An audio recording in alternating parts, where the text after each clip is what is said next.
everyone. Week 1 of SCL has just wrapped up, and we have 5 games, from all 10 of the UU players in the pool.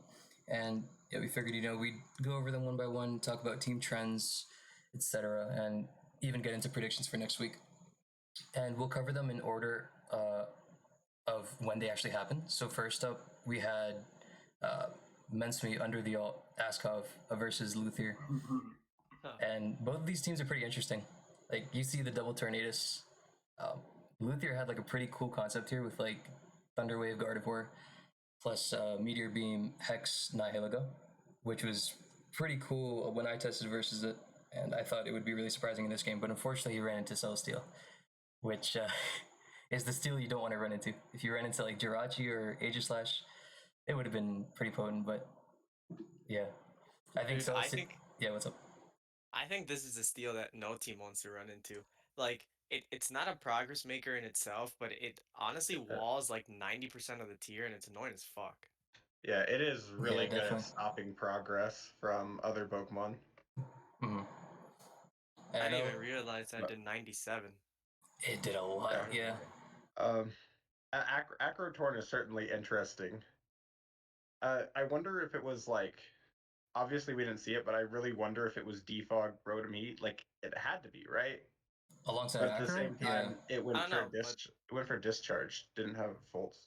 I think it was Nasty Plot, though, because if you have a Roserade, it's presumably spiking, so I don't think it'd be but you also want Rocks off with itemless Torn. Can you pause this real quick? Can you pause real quick? Sure. Yeah, so I think like we just went through a couple of turns, but like I think this is here where like Luth really fucked up big because he knocked the Rotom, and 1, rocks aren't up, so that knock is not in his favor, and 2, Torn is far and away his biggest threat from here. It's his best way to make Steela's recovery go away by knocking leftovers off. It Hurricanes Rose, it Hurricanes Buds, it Hurricanes Seismitoad. I thought the obvious play would be to U-turn straight into Croak and get rocks up and then go from there and make Torn progress later, but I thought this knock was hella rushed, and as a result, he got swept by Steela Buzzwole in the end game. Yeah, I think I'd Torn agree. couldn't really... After it took the discharge, Torn couldn't really find its way in to do stuff afterwards. A good way to get Celesteal chipped would have been like Mystical Fire and Gardevoir if, it was able to stick around for longer.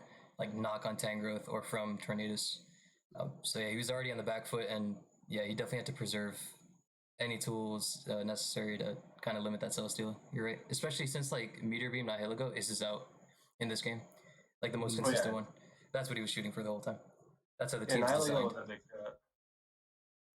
But like from here, like his win con is few and far in between, and I think Metsmate just drove comfortably from here on out. I think he got a burn on Croak that made it easier to handle, but I didn't see a good win path with or without it.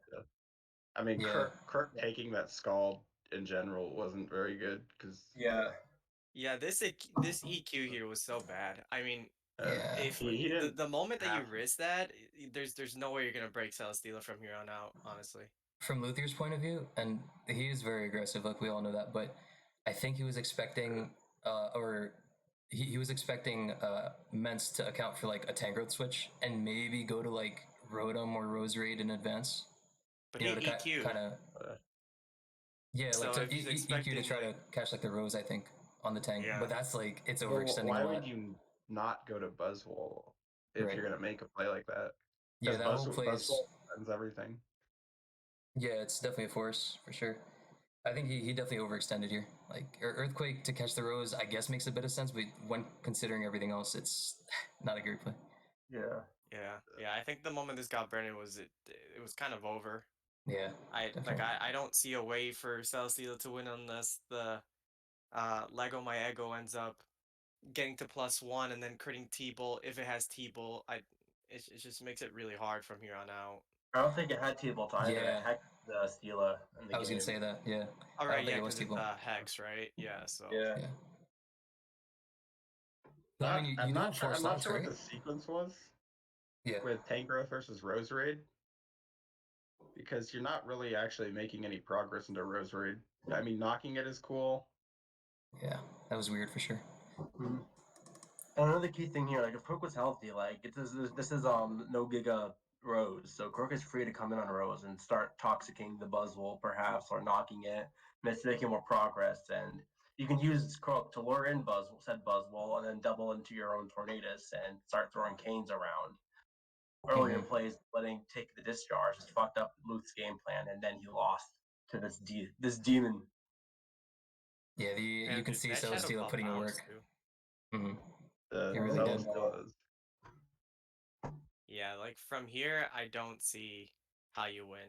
You force a Crook in, and then you probably just get a free protect and then go Buzz, and that's it. Oh, well, I don't really know why Menth didn't protect there, just because there's no downside to it, but I guess just backing Toad didn't really change anything. Celesteela just would have been a little bit healthier. Yeah, one extra random updates. Yeah. Like if it was T-Bolt Nai, like those 6% definitely mattered. Since it wasn't, the health wasn't that important. I agree. Tech was so free, you should just click it. Yeah. I think these kind of WinCon Nihilegos kind of have 4 move slot syndrome. They for sure do. Especially if you want to fit Hex, like Luthier did. Yeah. It's already kind of trapped for slots, yeah. Yeah, if you just use Rocks Nihilego, you can just go with Sludge Bomb, then either Power Gem / T-Bolt and Knockoff, and then you got like a really good offensive utility mon that's not trying to end the game on its own. Low key though, like if he preserved the power herb, was it the power herb? Like on this turn right here. On this turn, yeah.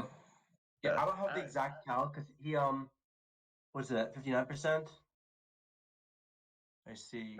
It's a hard call to make. I doubt that kills though because this is Spadef because he got the Spadef raise last turn. turn. Oh yeah, 65% probably eats his shit. Yeah, I doubt it does more than like 45.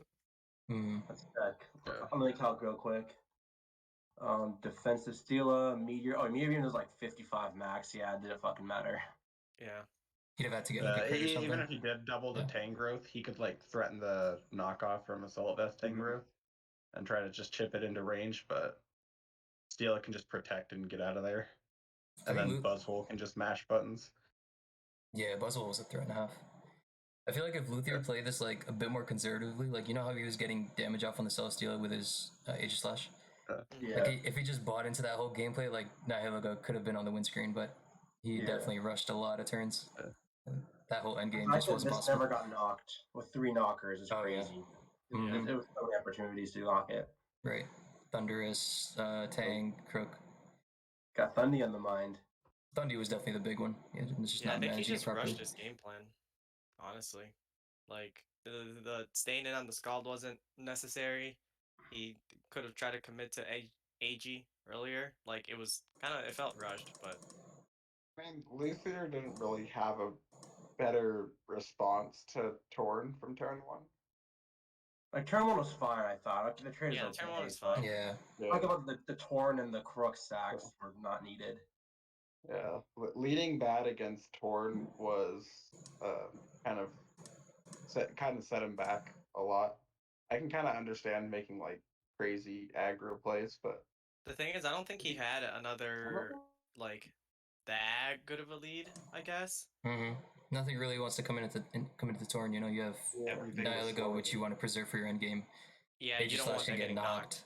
Yeah. I guess like Crook might have been a fine play, but I mean, U-turn exists. Defiant U-turn, dude. Do it overhead. That too. I forgot about Defiant. Yeah, exactly. So. Yeah, okay, I'm blaming for Thunderwave in turn 1.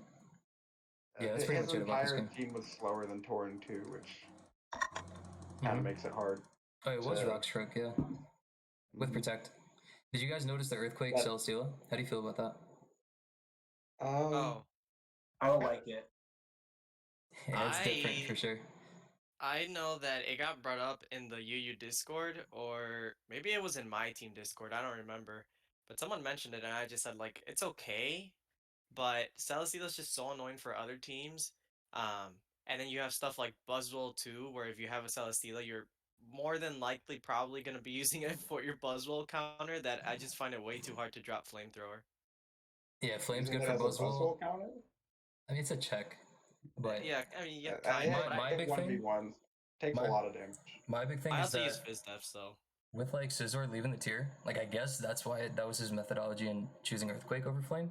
But with Flame, you still hit like the regen grasses, which can block your leech, and Yeah, it's a big you one, have an too. out to make progress versus those two ones at least in Tangrowth and Amoonguss. You're walled by Zarude without Flamethrower. That's terrible to me. Yeah, that as well. There's just a lot that Flamethrower still hits. I mean, you have Buzzwole, so if you have that mon, you're never worried about Zarude. You just have to position it, make sure it doesn't get permanently U-turned on. Mhm. But the idea is you need to like spread leeches for recovery, and if it comes in for free all the time, you're never going to heal your Steela. Yeah, You gotta that's punish true. it somehow. I think what he was going for was Earthquake Steela to hit Tentacruel to open up his Spikes game. Oh, the Shredder. The core The shredder. Shredder. Because Tentacruel would definitely lose to Seismitoad, but it can still like Sludge Poison it on the switch and be obnoxious like that. I guess, And yeah. then kind of block Rose Raid spikes because it's not like offensive Leaf Storm. Some people have run like knock in that last slot on Seismitoad, so I guess Yeah. I think he's still Yeah, that's fine what I versus usually Tentacruel, but I guess Earthquake covers that.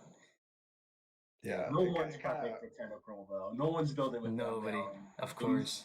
Damn, I was It's about like- to bring it versus you this first week. The Shredder, you got CT Shredders. You know what? I got you. I'll bring you versus him in week 2. I got you. Oh, okay, cool, thanks. Tentacruel is a nice man that stops your team from losing to Primarina for a That's little true. bit. Just for a little bit. Alright, I think we covered this game enough then. Yeah, that's more than enough, probably. Alright. On to the next one, featuring two of the most handsome men I know, who are also in this call. Yes. God damn. We have Adaam from Mount Silver Foxes versus IP, who is on the Orange Islanders. And yeah, these two teams, I think Adam's team was pretty sick, not gonna lie. Like, if there was a meta-defining, like, bulky offense, this would be it. I think it's representative of the meta to a really good extent. And IP brought a team similar to mine. Think of. Yeah, it covers all the bases, really. And IP brought, Spike Stack. There was like a whole Rosary theme going on this week, and IP brought into that as well. Had like Spike Stack with like a good pivot in Azelf, which is picking up steam after the Thundy ban. He had Mamoswine, which is also really an underrated mon that smashes so many teams. Yeah, you guys... If you don't have a Rotom Wash, your team's kind of fucked against it. Mm-hmm. Very limited checks for sure. Yeah, honestly, when I saw the preview, I sighed 3 times because I wrote like list of things I don't want to see. Steela, Mamoswine, and Roserade were like the 3 ones I didn't want to see. So I had to fought Thundy, but I didn't have Psychic on my Thundy, so I didn't really have a good way of keeping them off without taking out Rose first. This is why I knocked turn 1, because I could vault into Como, but Spike is free, Sludge, I guess that's not just free, but Spike is free and I don't make any progress, or he could stun spore me if he's running Zuma Rose. Yeah, when I saw my turn 1, it was just, I knew Thundy was a threat, so I figured that, he might lead it, and I didn't really have any other good lead versus it, because at the time I didn't know if it was Psychic. So I kind of just wanted to trade health against it, put it in range of like Azelf, Mamoswine, and stuff like that. And then the poison was just like, I mean, kind of lucky for me. It's 30%, but it helped me out a lot because this was definitely the biggest threat to my team. And it was like the number 1 thing I didn't want to see, but I just noticed it too late into prepping. I say so, yeah. That turn 1 poison was really beneficial for you. Because that is basically on a timer now, and especially because it's pivot, like you can keep it in check really well, especially because Adaam didn't have Psychic for to hit the Rose. Yeah, when he revealed Volt Ear, I kind of knew that it wasn't going to be Psychic because no one's going to drop Focus Blast and not hit stuff like Zarude, Crook, and other things. So just run a U-turn instead. Valid. Originally, it was Psychic and Focus Blast, but I was too paranoid of Roserade, so I put the Fog on it as an emergency fogger. And hey, I saw Roserade, but also Como. That's a meta progression I expect people to account for more, just defog in general, because Rose has really picked up steam. Yeah, you definitely gotta account for spikes. Yeah, spikes make more progress than rocks from game to game. Shout out Heavy Duty Boots. But yeah, game's going on. You bring in the Como. Yeah, make a double. Here I thought about I can get don't even pause, but here I thought big time about either going Rhyperior or Prim because I was so paranoid of stun spore rows and didn't want to double into Como here that badly. But then I told myself if he's on a zoomer, he's definitely running Sleep Storm. I'm gonna go Como and just attack. There you go. Yeah, I mean you're not wrong. I was definitely running grass moves, so I think dropping grass stab isn't awful if you have the coverage on your other mons to make up for it. But I yeah, don't know. I on this guess team on you want some grass. teams, but like I have a Mammal Swine and a Celesteela, so Rotom Wash was just extremely annoying. So I'm never dropping grass Yeah, move on this build. yeah, definitely on yours. I think like Leech Seed is also good because you just if you have like Spit F Rose Raid with Leech Seed, you just beat Aegis Slash.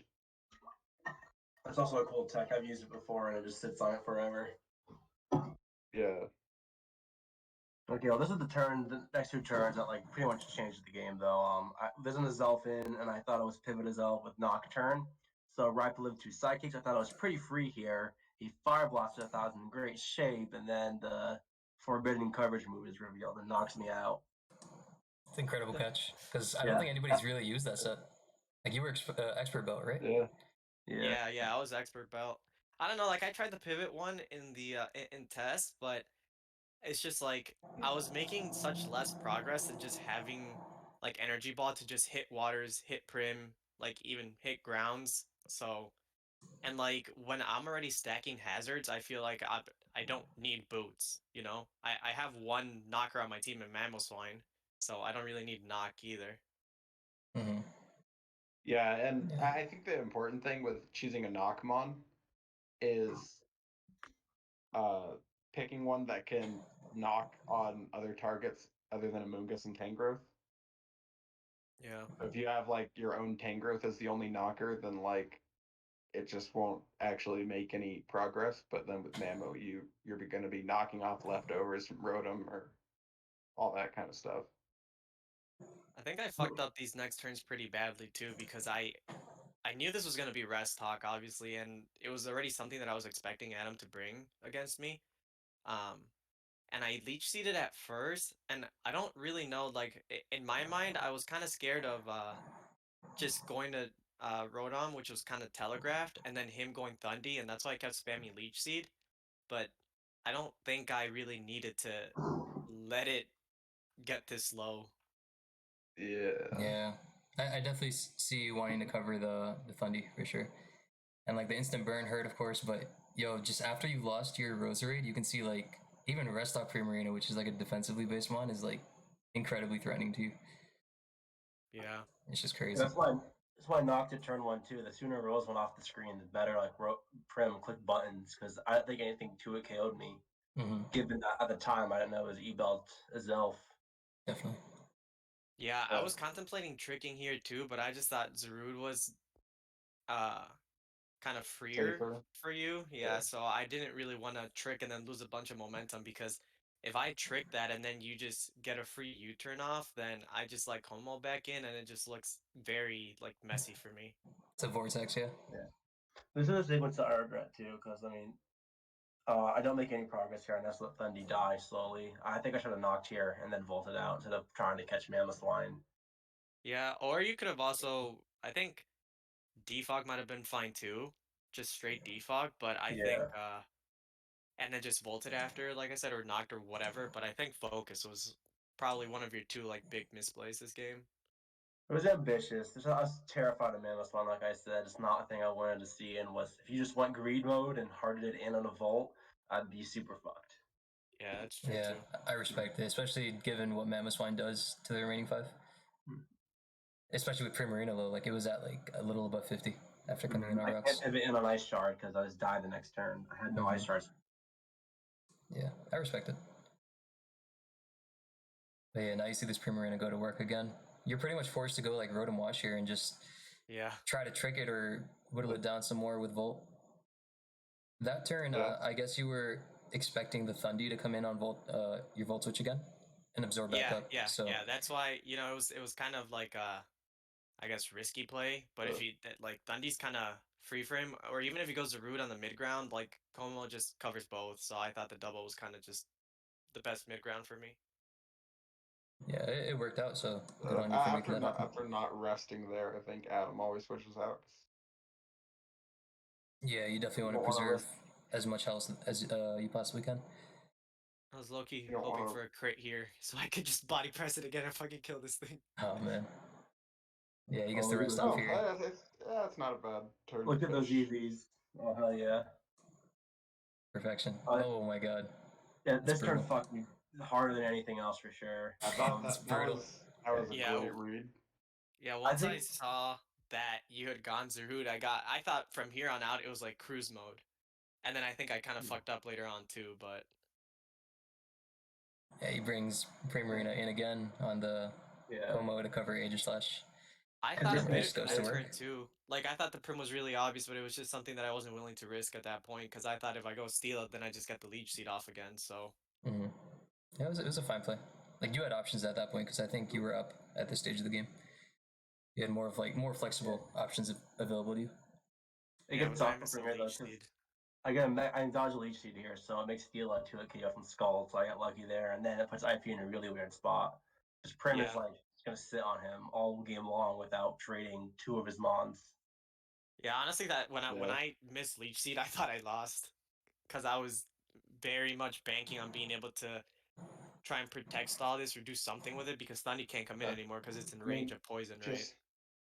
Just a little bit of chip would have got you into Mammo range.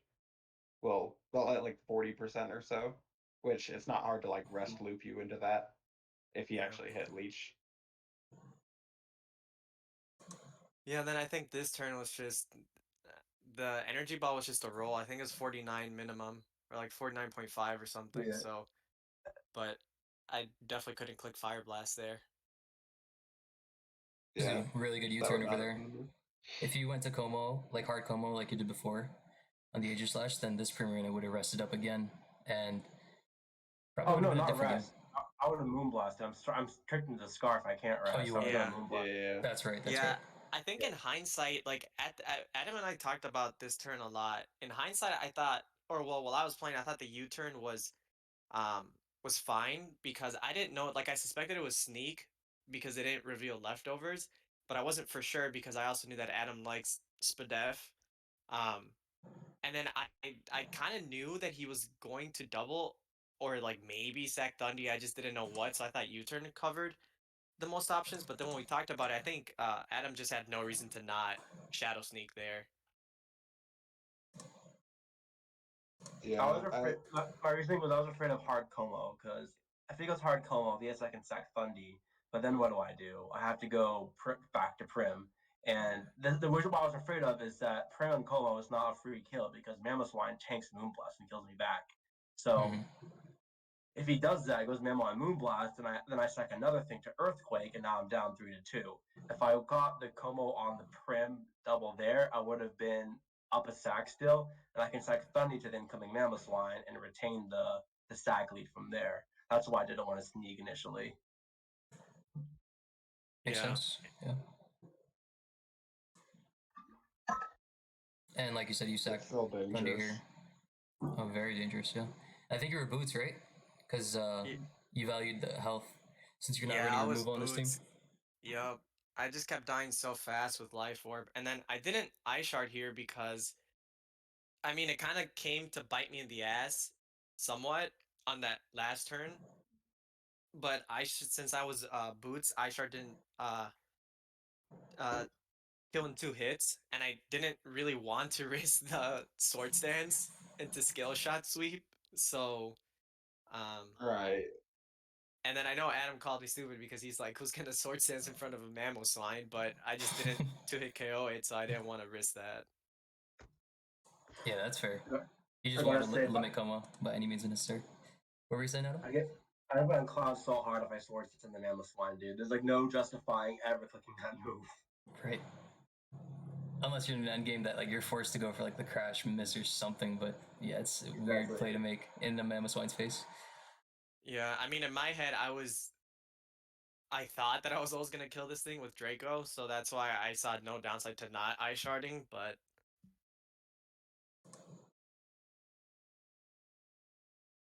Askov comes back like- in, picks one off. We're gonna get the infamous ending soon enough. The role of champions. So you finally reveal a sneak over here. Yeah. I was spell tag. Ah, makes sense. I like that set.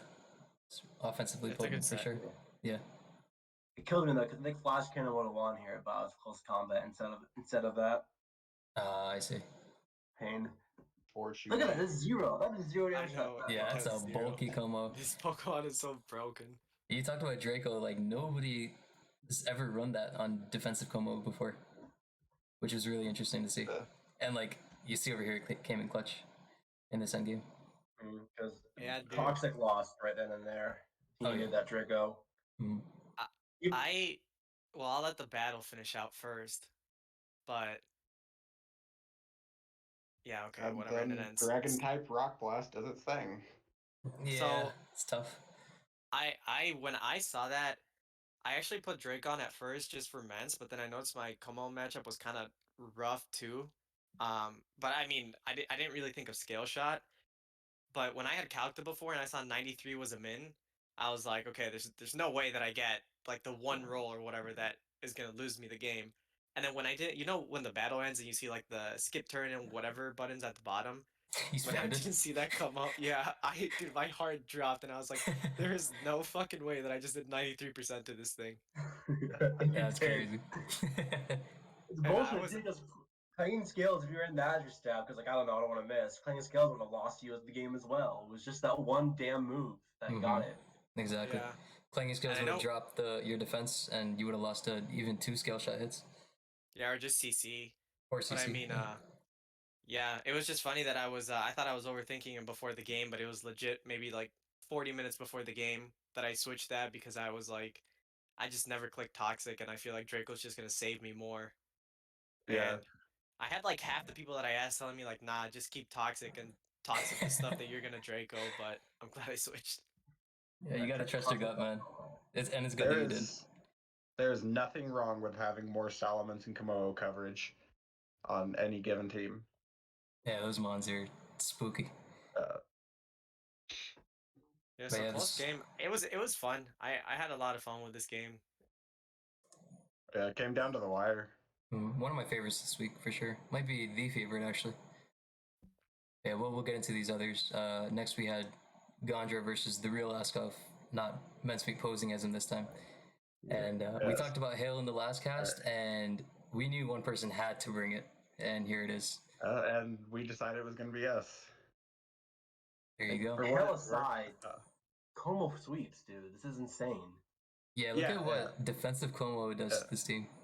I think the double dark idea that Gondra brought was kind of cool, but like the way he built it was kind of flawed because he didn't have a good fighting resist or a fighting resist. The fighting resists were weak to ground, Yeah. and for what it's worth, we also brought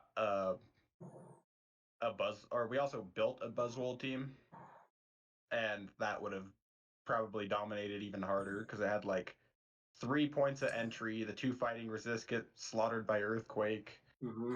Yep. Yeah, that Earthquake did so much though. It Like, really yeah. did. normally- bro. But it's Normally, AV, I would yeah. think like Glowbro is fine as your fighting check, especially because you have Yeah, but- like I don't know. Yeah, we picked the right Komodo set to threaten Gondra's entire team, which is kind of what I think makes Komodo like the best offensive Pokemon in the tier. Imagine if you didn't get that flinch Yeah. though. Like that game Oof. becomes a lot harder Oh, too. That was Yeah. big. That was the future state turn, yeah. Yeah, Yeah, honestly. yeah, that would have been huge, but that was kind of our out because we lost to Future Sight plus Aegis Flash low key. Something Or- else that we kind of high. passed over was the Thunder Wave Yeah. miss early on in the game. Like Yeah. with T-Wave, Yeah. that Como's flexibility definitely went down for sure. Yeah. To an extent, it To an extent, wasn't exactly it wasn't exactly beating a bunch of stuff by outspeeding and OKOing them, but it was coming in and walling half Gondra's team and being able to trade with them. Mhm. I think it would have helped to salvage like an already terrible matchup versus defensive Como just a bit more. Yeah. I I'm wonder very what this. so I just see wonder how what he this plays. Rotom was, because it didn't reveal defog, but like I would think it's defog because there's so many not boots Pokemon on Gondra's team. Yeah, I think Did it defog's split? definitely a possibility on here. But I think not running Pain Split is kind of not good. I'm not a fan of it. Yeah, I think you always need that move, especially because Rotom's getting knocked, and there's usually a lot of pressure on it anyway. So Pain Split's a godsend in that regard. Yeah, this is a weird combo though. Like I thought he Yeah. just gets a free Amoonguss and then goes into I Zolt and claims. wonder. He did have eject button on this, which is why we're talking about that play. Yeah, I wonder what brought this on. Maybe I think he was checking for Scarf, which if Scarf just hit Ninetales there, then it would limit our hail. Well, you can go Amoonguss and then just scout the damage, right? Yeah, Yeah, button yeah. out anyways, and you get to reveal whatever Yeah. move the Zeru's But locked it- into. Yeah, but if it is Scarf Zarud, then it just Kamo just comes in for free. Yeah. So Yeah. I think he was expecting Scarf Zarud, but I kind of get the band. Yeah, on this team, I once think regardless, Kabalion, Amoonguss is a play.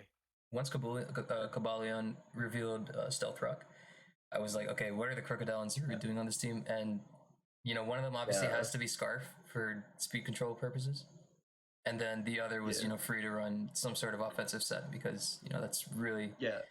like I what limitations you have. Zarud would be Scarf too because the speed tier is better. It's got U-turn, so it doesn't lock itself into any annoying moves if it doesn't want to. Yeah.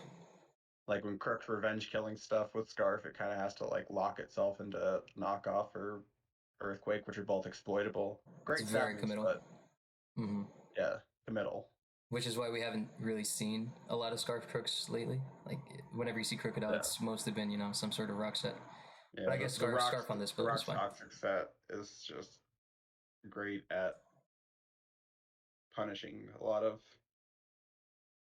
It punishes offense, kind of like Celesteela, but in a more proactive way rather than reactive. That's a good way to put it. But yeah, now you see him reveal the eject button, and now you can go Arc to Zolt. Yeah, and so just then directly Big threaten Poppy something. comes in. And I'm so glad this Mon's gone. yeah. Hard Bolt Beak, great Does- play. Does the Magic 69 with Bolt Beak and then Yeah. just finishes it off. Absolutely Yeah, brutal. then- Broken Mon doing broken things, nothing special. I thought this Crocodile could have been potentially annoying because the Amoonguss is taking a lot of damage, rocks, hail Yeah. as well. But Askov played really well around it. Got it to reveal a move, and then he could go to like Como or Thunderous respectively. 'Cause like we and said, goes back to Kamo.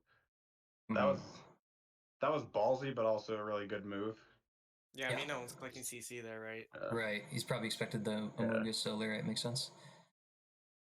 Yeah, the idea is kind of cool for Double Dark, but I think you really have to build around some fighting types if you go with Buzzwole or not Buzzwole, but Zarud and Crocodile.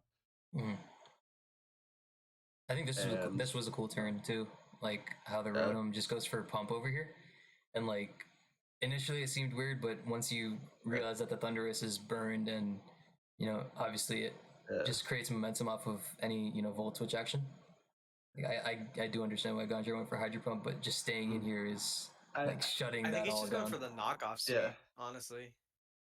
You I could. know that Weakening there's this is a good. Yeah. Jirachi, but Yeah, I don't know if he had think any other outs.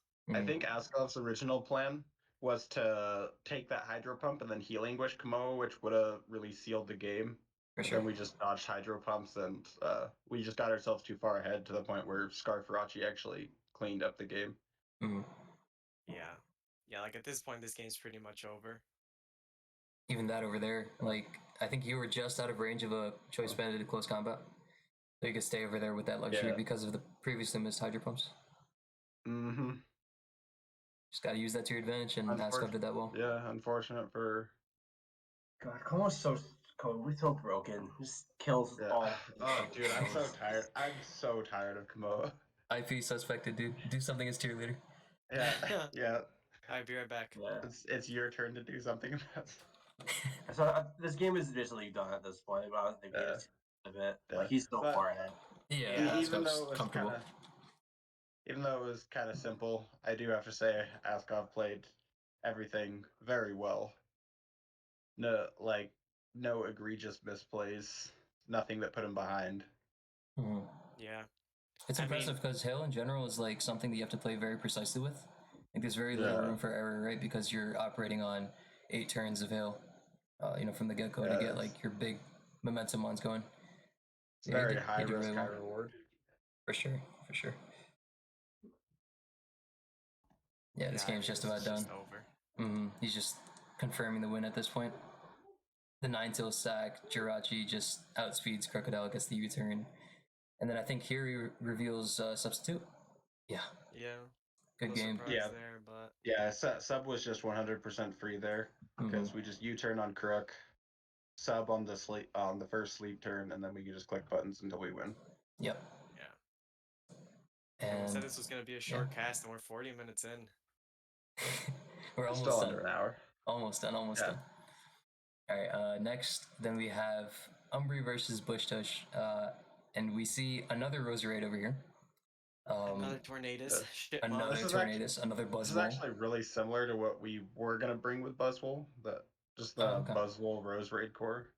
I think that core's really good. Yeah. Like Yeah. all Buzzwole really needs are spikes because none of the levitating mons really want to come in on it.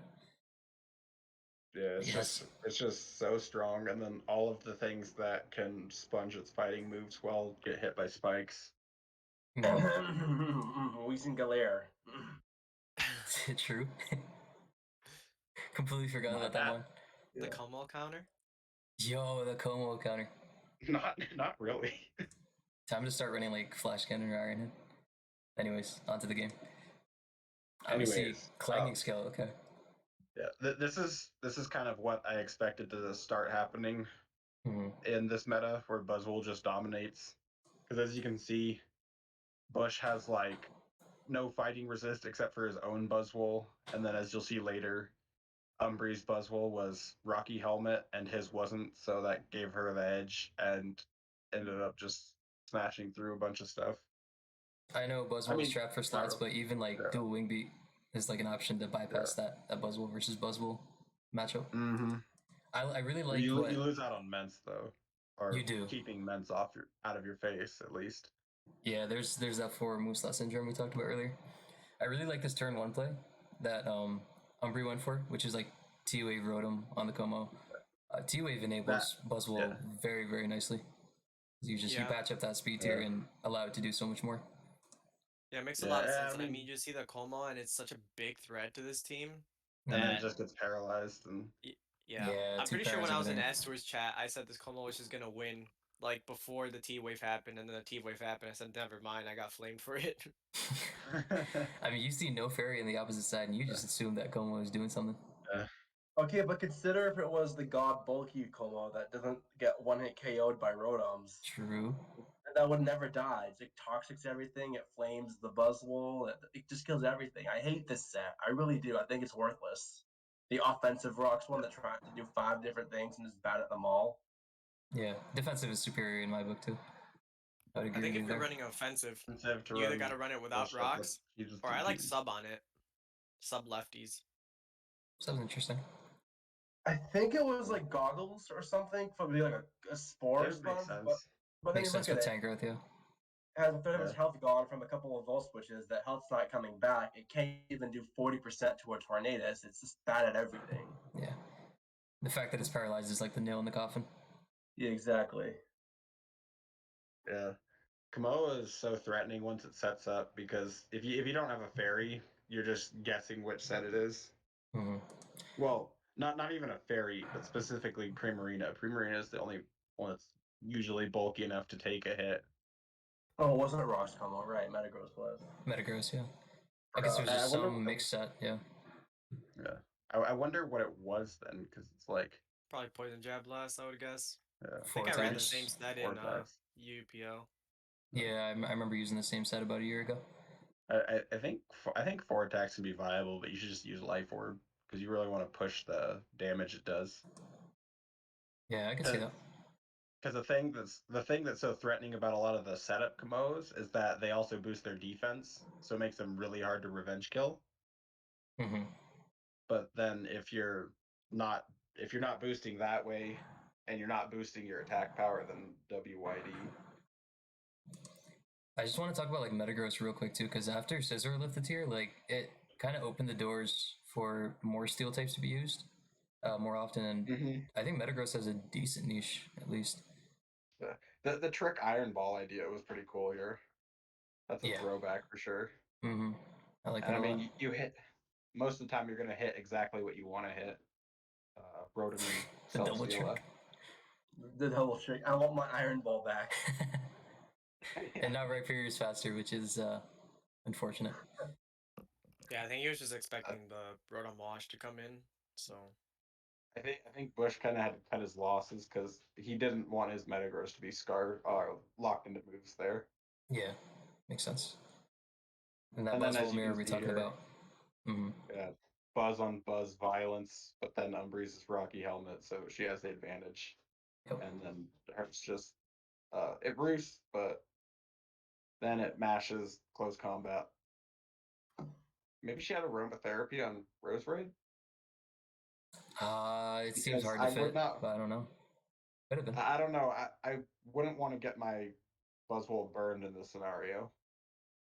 Like I wouldn't want to risk it, so I probably wouldn't have stayed in there unless I had. Honestly, I agree with TSR there. I thought staying in on Rotom was suspect.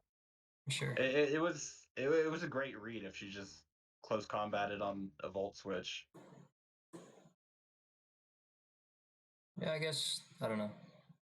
Like It's here, definitely if he risky. wisps, but if he wisps right Yeah, now, on like this turn. Buzzwole's Right. Yeah, then your Buzzwole doesn't.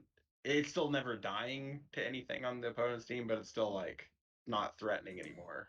I yeah. guess there was an assumption that was made of Eri too. Like once Defog was revealed, maybe she assumed it was Plane Split over Will-O-Wisp. You know, because we talked about how bad I mean- non-Plane Split is. We still have to account for it. Yeah, Yeah. like I think it should be Pain Split, but still you don't want to risk something like that unless you have a backup plan, which is why I thought it was aromatherapy Rose. Aroma, yeah. Yeah, This from is here. choice locked, right? Yeah. Yeah. That's basically dead. Metagross goes down here. yeah, At this this is point. just over now. Right. This yeah, game like, is done. these Like, three far mons and really away can't do done. anything. Yeah. Like Moxie Yeah. Croak had a very, very slight shot, then crit did 30%, and +1 crit 30% to Buzz, and it was like, okay, this is never ending. I mean, never gonna end Bushtush win. This was interesting. Like I didn't really understand Moxie Croak without like spikes. But No. yeah, I don't know. I'm just not. Honestly, I don't know, dude. think. It's always sauced me on ladder. Oh yeah. I guess I should I ladder think more it was often just then. kind of like. I think it was just like a matchup fish kind of thing, because like if you do like bring Amoonguss as like your primary switch in, then you can kind of earthquake past it with some team support, and then threaten to boost and make Scarf Crocodile more of a active threat. I guess like this breaking core probably had something to do with it. Like in terms of like the team's like game sense and how it should be played. Like you break with these Like- two mons and free up the crocodile. I guess that makes sense. Right here, was this Toxic Buzzwole? No. Bushtushes or Umbreys? Bushes, right? Bushtushes. Could have been. Could have been. I mean, Or yeah, he tried I feel to like roost on that turn. if it was, he could have clicked it before against. Yeah, he wouldn't have Buzz, switched right? out. Yeah. He wouldn't have switched out, right? You're right. Yeah, I highly doubt it wasn't Earthquake, because you should always be running Earthquake to deal with Aegis Slash. Yeah, it's just too dominant right now. Yeah, and I think Turn I one. That freeze just sped up a really painful process of Bush's what am I trying to say? His Buzzwole dying faster than Umbree's. Yeah, here the rose rate. You were mentioning Aroma before. It was revealed to be stun spore. So okay. those Buzzwole plays were very risky, but it paid off. Yeah. Okay, so it was stun spore. I totally forgot about that. Yeah. Here, I guess she's just trying to confirm an endgame. 'Cause, You know, if it was the good set, aka not Zumaros, it just Yeah, sludge bomb. one sludge bomb and then one. But Yep. Yeah, getting the poison on Buzzwole was kind of annoying. Mm-hmm. yeah, she definitely didn't need to risk that. But I mean, there's no chance you lose his endgame anyway. So Oh yeah, just Volt turning, Yeah. right? yeah, that's all you gotta do. And the Rhyperior basically And then confirms even it. Rhyperior, yeah, just eats one. 2 Earthquake immunes, so you have nothing to fear. Yeah, pretty straightforward game. I think Umbry was in control most of the time. And having that Rocky helmet definitely was like a game changer. Because I think they were running similar sets. I don't think Bushtush was Tox because we went over that sequence. So that stalemate would have been really awkward if Umbry didn't get that timely freeze. Yeah, but yeah, fun game. And then we have my own game left, and this is the last of the week.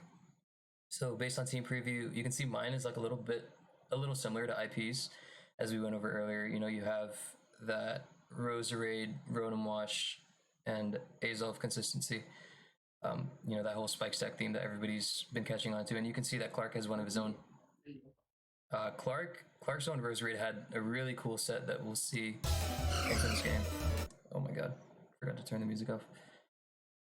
But yeah, you'll see like a really cool set option that he's carrying. Turn 1, when it outsped Crocodile, I had to account for 2 things. Either it was Scarf or it was some sort of fast rock set, which the fast rock set you usually don't see anymore. I know the last time Jirachi was in the tier, there was like a spit def rock set, you know, with like Wish and whatever. Even like T-Wave or some sort of paralysis like Body Slam that was run a lot. So I think I was definitely expecting Scarf here. And you know, just decided to stay in and get my rocks up. Another variation that I was thinking of, and this will come into play later, was just hitting a knock and just crippling something straight up, because you know, as you can see, that would have been pretty beneficial. Even knocking off this Buzzwole's item, which happened to be Choice Band. And as you can see here, I kind of thought about it a little bit, and I ended up going Rotom to cover like Ice Punch and Earthquake. But he makes a really good call and just knocks it out with a CB close combat and knocks it out from full. Yeah, that was a good play on Clark's part. Very good play, because you know, Choice Banded Buzzwole is very committal. I have, and my defensive options were basically Salamence, Aegislash, and Rotom Wash itself. And yeah, you know, he just made a really good call. Knocked it off. The fighting resist all got destroyed with one prediction. You had 4 close combat resists, but none of them want to even think about switching in. Exactly. I think. Yeah, what's up?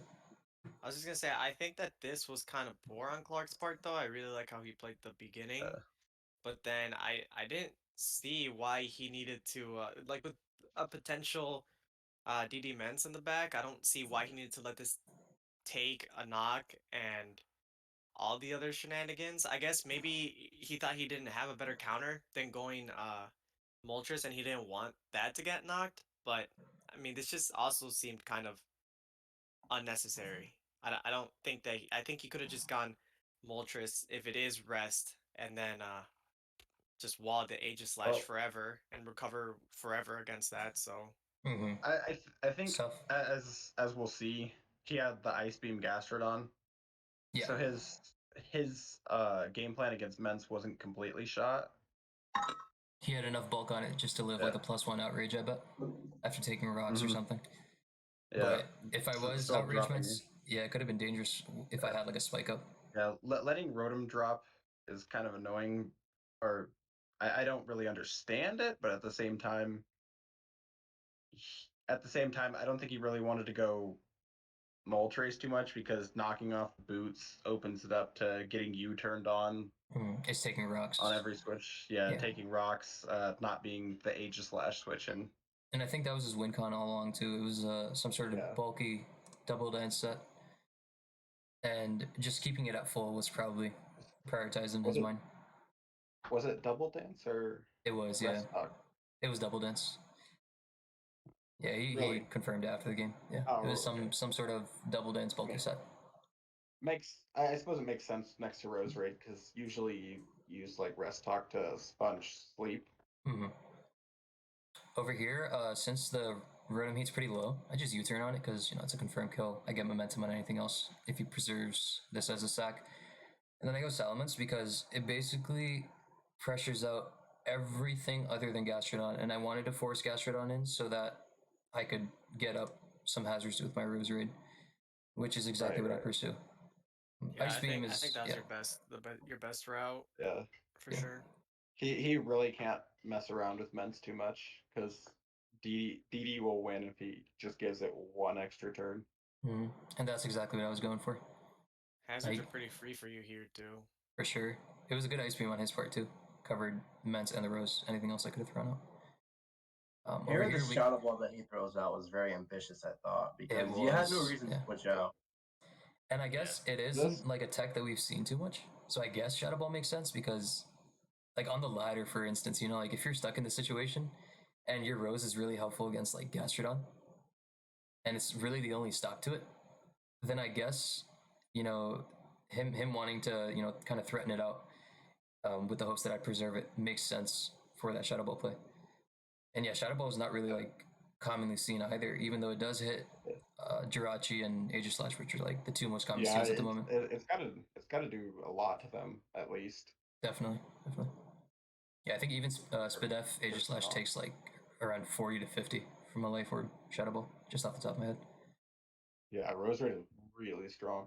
This was a good move on your end, catching this. Yeah, I didn't want to go Aegislash. Yeah, and you knew he couldn't leave Storm there. Mm-hmm. Yeah, nobody leaves Storms there once my own Rose Raid was in, and the Aegislash exists. So I figured, okay, I'm taking a Sludge Bomb, a Spike, or a Shadow Ball. So I thought Croak was fine. Yeah. Just maintain momentum. Here, I'm pretty sure I knock. Yeah, I knocked the Buzzwole. Mm-hmm. I know it was Choice Band, but getting rid of its Choice Band is like good for the lack of power, but then it can switch moves, so it's like even more dangerous. Definitely. Over here, there was the possibility he was Leech Life, which could have limited this play a lot, but at this point, I just had to hope, he wasn't it, because going Ments or Aegislash was pretty detrimental to my game plan, since I saw both of those as outs in the end game, and I needed to preserve those odds by any means necessary. Unfortunately, he wasn't. I only take an Ice Punch. Don't have to risk the freeze because I'm already toxic, and this thing's back in. I think maybe he wasn't wanting to Leech Life the Ments. Yeah. Specifically not to lose any momentum to it. Definitely.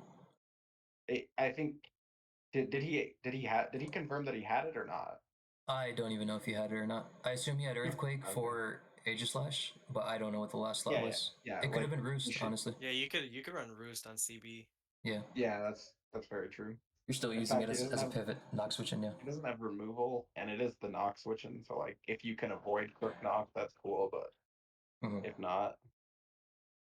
Yeah, Gastrodon's quite literally glue for his team, so I could definitely see Buzzwole being the knockoff switching. During most occasions, anyways. This was a little weird. Function like a normal Buzzwole. Yeah, for sure. Oh yeah, he was agility. He was agility.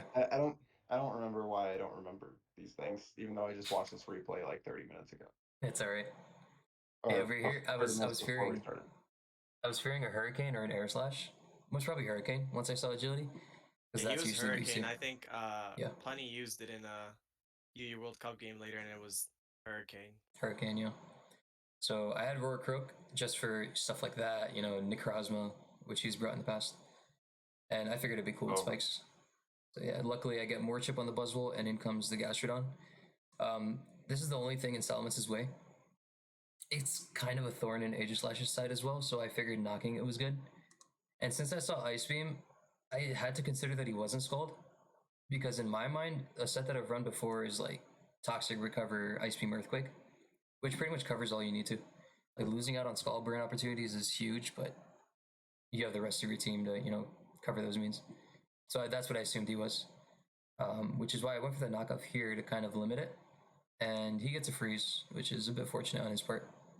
Because if he didn't, I would have just kept mashing buttons into this Gastrodon to maintain, that its health stays low. Yeah, that would have been pretty good for you, because then it would have been you could have just kept attacking it, or maybe even roar it out on a recover turn, and then your Ments could have Humans could have done mince things. I don't know. I think there was no reason to not click EQ at that point. Just keep it low and then go for the men's end game. I think that freeze kind of bailed Clark, but Yeah, I'm not sure if it's 100% in my mind with that agility Moltres there still, but it definitely helped him out a lot because it looked like he was just lost after that. yeah. If you Honestly, EQ spam and then go Roserade, the, and then the agility molt. you pretty much win the game nearly because Gastrodon will be low, spikes are up. You can DD on Jirachi or Moltres even, and then win from there. Mm-hmm. Yeah. Right. Honestly, the molt kind of wins too because you can't even really leaf storm the Gastrodon. Yeah, it just leaves you open to molt setup, and at that point, I think I'd lose because the crocodile was low, so I can't even roar it out. Yeah, it was definitely awkward versus Moltres. It's basically a battle of whose Salamence or Moltres would win first. But yeah, he does get the freeze. It's unfortunate. Over here, I figured he'd want to abuse the freeze turns and kind of get this back up to full so that Salamence can't really bust past it. Then I decided to go to Rosary here, just banking on that because after the freeze, I needed any sort of momentum to stay in the game. And here, I think I sent the this viewers up. can probably hear my dog losing his mind outside. That makes two of us. But, yeah, so this is here. As I mentioned before, he most probably was Scarfrachi, and he does reveal Trick here. This was a misplay on my part in hindsight. If it was Trick, I could have, gone to anything else, like use that Azelf stack I had. Yeah, that's what I was gonna point out that I guess I didn't see before. Like, yeah, if it was Trick or whatever, you could have gone into Crook or a Zelf or whatever, and then just tried to set up on it with Mence. mm-hmm. Because I'm not sure if he's running Maxi, but then all you need is one DD, right? Because you DD once, and then you outspeed him, and then even if it goes hard Gastro, you just keep roosting on the Jirachi. Yeah, I think you win, but I'm not sure. it was a comfortable position for sure. But yeah, letting Roserade get tricked really locks me into some things, especially considering that it's my Gastrodon stop. So one, I need it healthy. Two, I can't really lock into like Leaf Storm versus it because it opens up Moltres. And then obviously if I Sludge Bomb it and he calls that out, it's just a dead Roserade at that point. So yeah, U-turn on the Moltres that comes in. I guess what was that? Accel versus let me go back, I kinda lost. Versus Jirachi. Okay, so he tricks me. I get a spike up. I go Azelf on the U-turn, right? Because I didn't want him getting any momentum off of that, given how big of a threat Moltres was. He brings in Moltres now, and I go Salamence, which is the only thing that can really threaten it out. He sacks Jirachi here, as I get a DD up. Here, I was thinking about boosting further, but he hadn't really revealed like any other moves, right? Like, it was already weird enough that it was like Scarf Rocks, because this had to have Rocks, right, on his team. But in game, I kind of rushed it and didn't consider that he only had really one slot to work with, so it could have been like Ice Punch or Thunder Wave or something else. But either way, I didn't really want to risk setting up in its face. Yeah, I think once the Gastro reveals Ice Beam, though, you maybe might have been able to afford just DDing again. I wouldn't expect this to be Ice Punch with it wanting Iron Head, Healing Wish, Yeah, potentially Rocks on this team. Even Zen Headbutt is a good move to have over the like Ice Punch, I think. yeah. Although maybe he did Healing Wish if he had it. He would have Healing Wish that turn, which could make sense. But what would he Healing Wish? The Gastro, I guess. Gastro's already nearly that's healthy. That's at full, right? True. Yeah, that's right. Yeah. I could still see Ice Punch though, because I know I'm not the only one that thinks this, but I think rocks are completely optional in Gen 8. That's a hot take, but I definitely get why though. It doesn't make progress as well as it used to. If you want to just make your progress plan around something else, you totally don't have to use knock and rocks, in my humble opinion. Yeah, like I don't blame you for not DDing again. Ice Punch is probably the last thing I'd consider on here. Just Healing Wish with the double I guess he hadn't revealed the double setup Goldtress, but just Healing Wish makes more sense with that, and like even with Buzzwole, Right. Gastro if it struggles to recover sometimes and stuff like that. So something else I'm realizing now is that if I hovered over Jirachi like I'm hovering over it right now, like I would have realized that okay, Iron Head's a staple, and then he doesn't have rocks on anything else. So even though like TSR said, it might be optional for some people, but like if he has spikes, Roserade, which I'm sure he did, then rocks make sense, as well. Just stack up on as many hazards. So with Stealth Rock, Ice, or Iron Head last, I could have set up on it, and I kind of regret not doing so. But yeah, Yeah. we just move on. I claim the Jirachi with Earthquake. In comes Gastrodon, and at this point, I do go Roserade, and this is where I kind of slip up in the game. He Ice Beams pretty safely and catches the Roserade. I'm not sure why I Synthesist up here, because obviously taking this out with a Leaf Storm would have opened up Molt.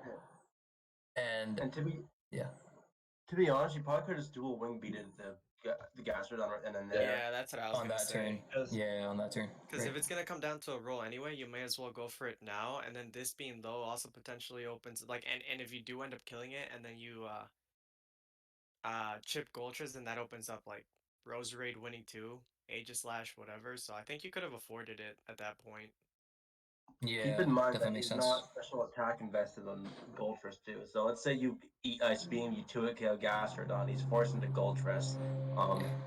You can just, I think you said you can like roost on it as it agilities, DD again, then you have a +2 wing beat coming at it, and AG eats neutral Fiery Wrath and revenge kills. I think that might have been the optimal end game. I think even if he did survive, like maybe like a +1 Berserk might have taken out Aegislash, but I think that route was definitely better compared to what I took in the end. That's for sure. I mean, just it's also hard. It's also realize hard to Jirachi's like, do it like lifetime, I guess, because it is a roll. So Mhm. I think though at this point, like a better route would have also. I think this is one of the other plays that I didn't really agree with you doing.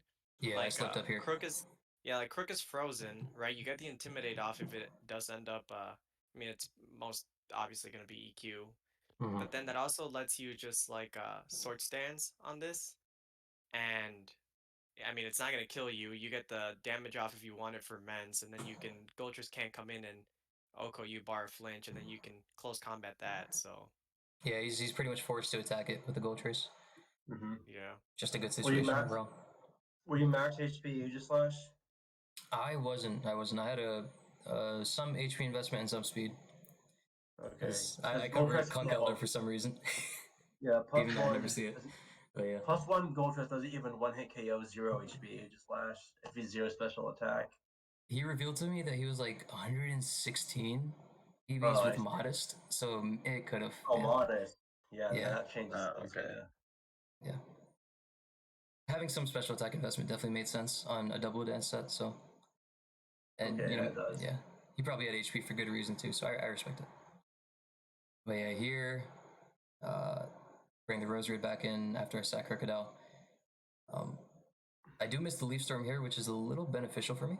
Because if I hit I was gonna say that actually kind of saves you. Right. Otherwise you lose. It's earlier we had the 10% that I didn't need, which is the freeze on Crocodile, and now I get the 10% that I actually need. So it's just it's pretty interesting how things went. But yeah, here the miss was beneficial. It delays the Moltres sweep by a bit longer. Here I can't really set up because I think I'm in Earthquake range at this point. Bless does a lot. Honestly. Shield form Aegislash takes like 75 from Earthquake. I think that's a max roll, but it's a lot. It is quite a lot. So I had to sneak over there. He sends in Moltres now, and I pretty much close combat to limit anything it can do. Yeah, I think that's fine. It was my only out at this point, and then I go to Salamence and try to challenge it. He does have a full health Gastrodon, and I Dragon Dance up here, pretty sure. Yeah, I had to go for that. And here I had the option of going for like an Earthquake or a Dual Wing Beat. In hindsight, I think the Earthquake first could have been it, because I think Earthquake into Dual Wing Beat did KO. So I didn't have to risk. You have to hit. I do have to hit anything, yeah. But instead of risking 2 misses, I would have risked only 1.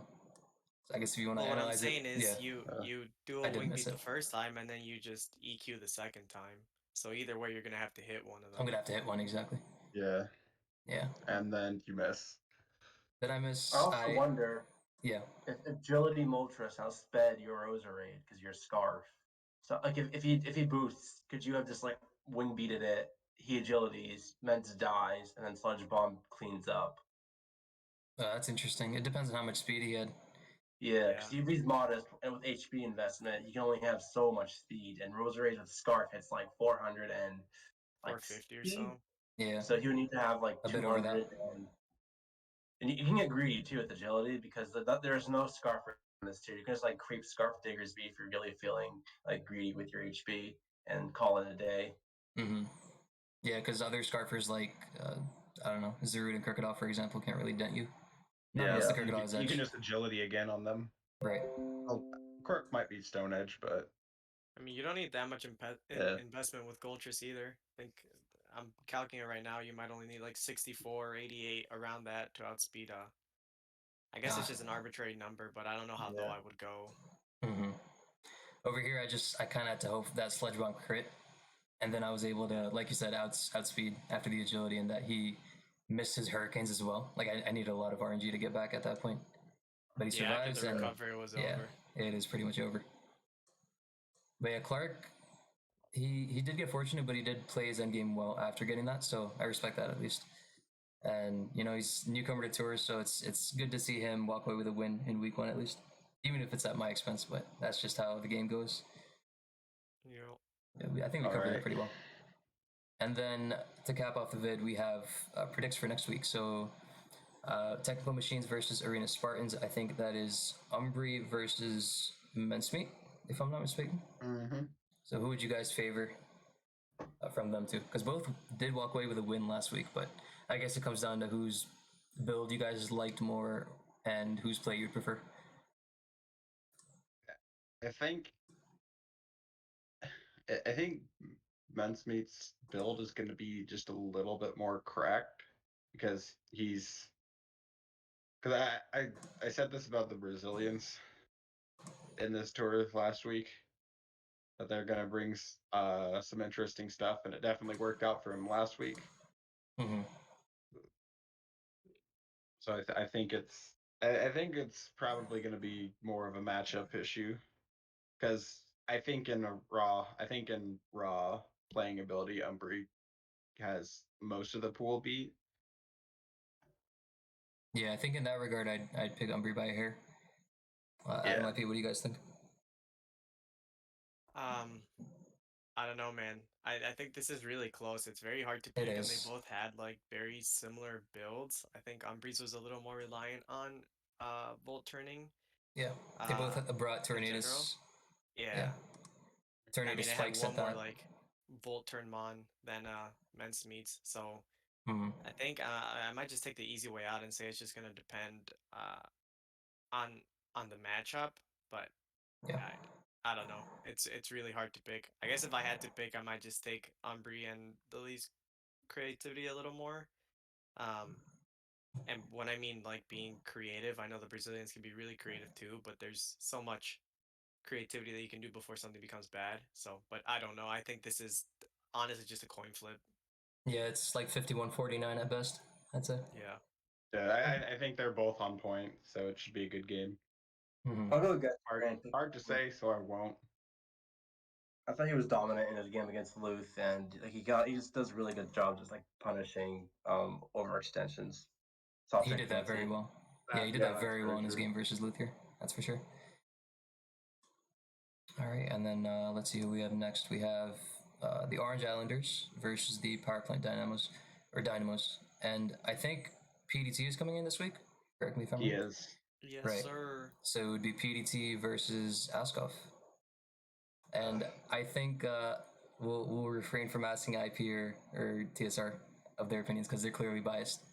But, So hold on, is Dave managing you? Is he the next? What is he the next Lakers coach? Benching you once every other week because you're too old to play a full 9 Nah. Dave is a cool guy, and he asked me. He said he wanted to play the hot hand, but he also talked to PDT, and PDT and I had already said that regardless of the outcome of week 1, we wanted to split time in the beginning or maybe throughout the tour. So you know, I'm not a snake. I didn't want to be like, hey, I won week 1, stick to the bench. it's very magnanimous of you. I respect that. And PDT's capable too. Yeah, he's a good player. Yeah, for sure. So it'll be interesting to see how he plays in his very first official team tour showing. Adam, who would you take in this matchup, PDT or Askov? I know Askov walked away with a win last week, so in my mind, he's a little bit more convincing, especially because he has like experience on the big stage. But like PDT is no slouch. I think this one's gonna be close too. I'm gonna take PDT for this one. I think I like him a lot. His playstyle is aggressive, like Bush and Luths, but I think he's hungry for a win. And also, Askov did win, but it was like he played Hale well, but it's a broken team. He had great matchup. It's hard to lose that kind of stuff. I Yeah, want to see him like play a more neutral matchup before I want to bowl him against somebody. I think we will see exactly that. We'll see some sort of neutral matchup. Because Askov's definitely bound to regress after bringing Hill. Yeah, we can't bring Hale again. You Yeah. can. You just You can. Yeah. Somebody used the Alolan Sand Flash. Somebody used Arctivish over Arctizol. I think it was Umbry. That was in a World Cup. Honey and Ari. Yeah. Oh wait. No, umbry. Oh no, you were. In World Cup, they used Literally the Arctivish, same even team, though- just substituted. I remember seeing Punny's RU game this week, and he brought Arctizol and Arctivish. Yeah, his game versus Lux. Yep. Yeah. Fucking shredded. It was broken. That style is so broken. How's it not used more often until now? God, thank God it's gone. I'm just happy about that. All right, we have on to the next one. We have Circuit Breakers versus Indigo Platoon. Circuit Breakers is Clark, I believe, and Indigo Platoon is Gondra. And Clark obviously has a win this week, like we covered, and Gondra's coming off a loss. But I know Clark just won against me, but I think Gondra's a really tough cover for him. Yeah. I would want to say Gondra too, but I think Clark has momentum now, and like I said in the last stream, this was was going to be the most important thing for him. Yeah. How soon can he get adapted? Right. I got Clark again too. Honestly, I was impressed with Gondra's team, and I'm skeptical of how well his building is for the season. Is like that was way too Como weak for my liking. Yeah. And like the Scarf Cook pick isn't really, in tune with the rest of the metagame and how it's progressing. I love Clark, but I think I'm gonna take Gondra in this one just because I think player-wise, like I know momentum and team building and whatever has a lot to do, but I think when you match up the type of player that Clark is and the type of player that Gondra is, I think Gondra just he's too good at like taking advantage of the little misplays or trying to do anything possible to come back whenever he goes down, momentum-wise or whatever it is during the game. And I'm not 100% sold on Clark's ability to, after he has like an advantageous spot, just keep putting pressure on his opponent. So I think Gondra as a player just matches up very well against Clark. So I'm going to predict against my son and go Gondra. I think so you're seeing as Clark did beat me this week, I'll favor the hot hand. And he already has a win under his belt, so I'll take him just by a hair. I think it's gonna be another close game, I'll take Clark down to the wire.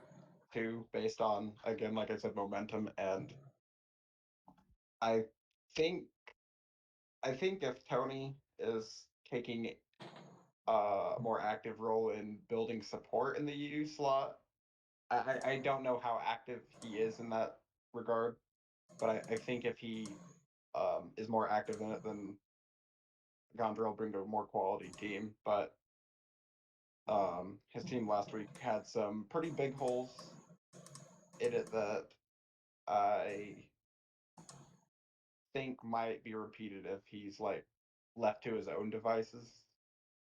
Because outside of this, he's not like an active UU player that really like takes his time to understand or let me rephrase that. He's not an active UU player that has taken his time to really get in tune with the meta before this tournament. At least as far as I know. No, I would agree. Especially with the he team may choice. Be swinging on the ladder. He could and be. I don't know what all he's on. But I think there's some adaptation to be made, especially after his showing last week, that's for sure.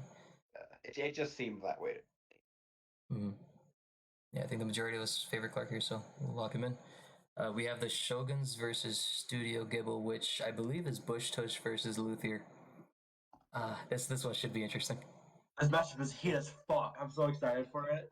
I'm expecting over aggression dialed up to 11. Oh yeah, and nothing less. Whoever wins this one, or whoever posts 1 GG, it's fake because the spectators will win. I think I whoever want gets to see their a white U-turn or one volt win. switch off first is going to be the one to win.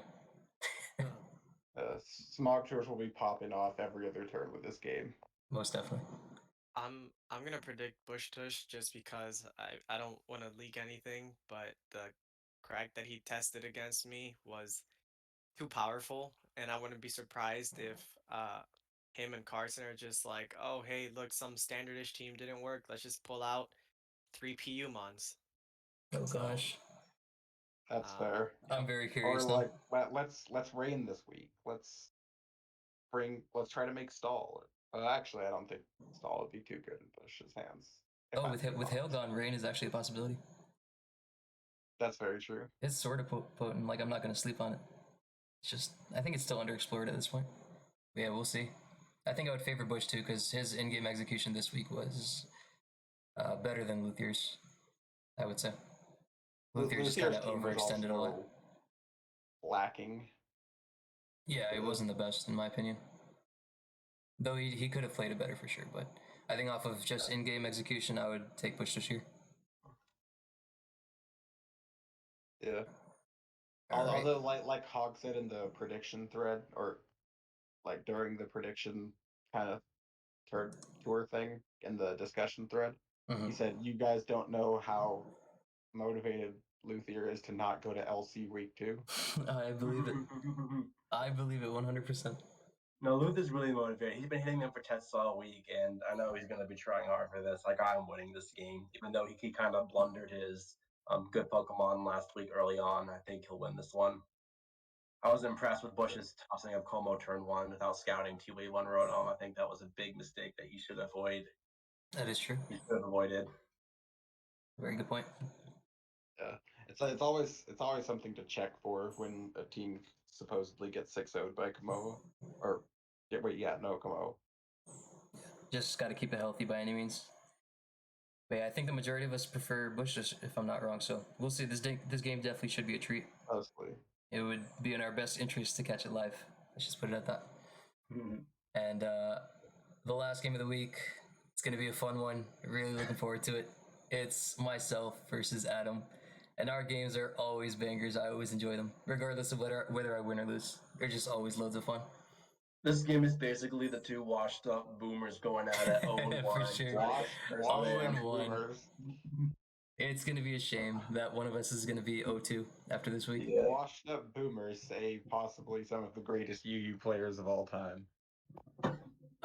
You flatter me. But yeah, what would you guys say? What would you guys Dude, say about how this I can't matchup pick. goes? Really? It's like I have to pick either against my husband or against my brother, my long lost brother. And which one's which? well, you're my brother. Adam's my husband. Okay, thank God. Let's go. I prefer it that way. Because who'd want to marry you? God. Are any of you guys? Honestly- Are either of you guys one of Adam's wife's boyfriends? Because I know, does she only have one? No, there's multiple. Thread? There's As far as multiple. I know, she has multiple, but Viv is one of Okay. the boyfriends for sure. Yeah, right. All right, back on track though. Who would you guys favor? I know IP study is conflicted, but what about you, TSR? What does your gut tell I'm you? also very conflicted. You know what? Can you just favor Adaam because he was ranked a spot above me? Because I'm in need of some fuel. I need some extra So- motivation. If Just I'm gonna predictable be, already. like as objective as possible, Yeah. it's still like it's very hard for me to predict. Like looking back at last year's game, that game obviously was really close. Adaam had like one misplay that swung the game in Accel's favor, but I think like I probably would have given the matchup to Adaam back then. I would agree. And big props to Accel for making the plays that he needed to do to win. So I think if there was anything less than 51-49, if you could go by like 0.00001%, Decimals. I would probably just say like, well, Axel won the first time, so I'm gonna predict him the second time. But honestly, I think it just comes down because even like matchup wise, Adaam had the better matchup last year. He ended up losing, but it was just because of one play, and Adaam is just very consistent with his playing, and everyone knows that. And that's what makes it really hard. It's not because you guys are just my friends, but I feel like this matchup can just go either way, and it just comes down to how both of you play it during the game. But I guess if I had to pick, because I hate saying coin flip, I'd just be like, well, Accel won last year, so let's go with Accel. But like I said, I honestly, it's way too hard for me to predict it. You're depriving me of my fuel. This is not cool. Well, Adam's But Wi-Fi we'll just take it. went out. He said so. Oh, advantage. Okay, Yeah. okay. Yeah, Let's predict just, me. let's just yeah. let's just predict. Yeah, All Axel. you gotta taking a do win. is just Yeah, Adam's Wi-Fi is too unreliable, so Axel's my prediction. Perfect. I hope he disconnects in our actual game.